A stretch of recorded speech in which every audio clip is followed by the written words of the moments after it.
The evening had started poorly. Alan had been fiddling with a brass puzzle box he'd found in the bins behind the Polytechnic, and Philip had been trying to explain the geometry of higher dimensions. Then the walls of the boarding house didn't just peel, they unzipped. From a rift of blue light and rusted iron stepped a figure whose face was a geometric nightmare of silver pins. Behind him, chains rattled with a sound like a bin lorry falling down a lift shaft.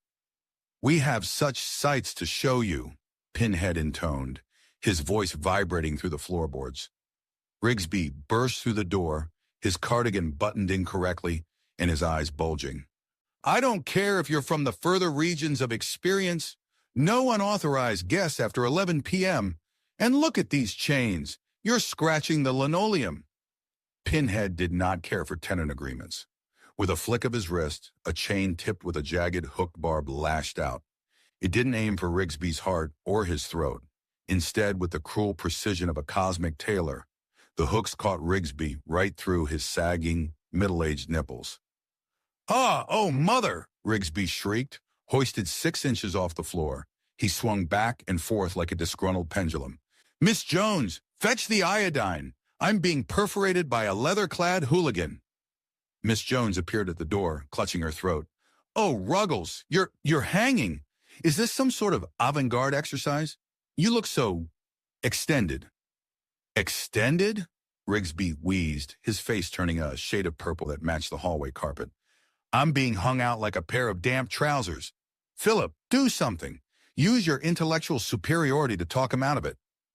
Philip leaned against the doorframe, checking his fingernails. "I don't know, Rigsby.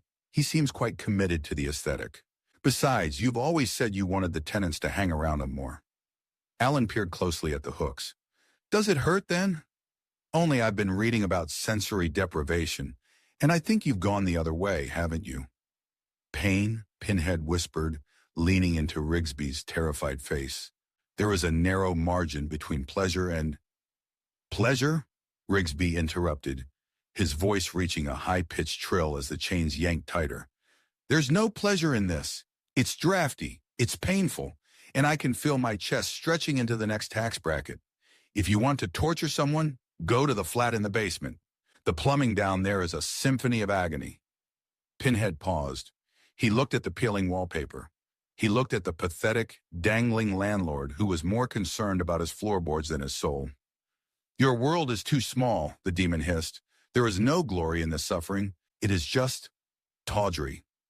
With a sudden clink, the hooks retracted. Rigsby fell in a heap on the floor, clutching his chest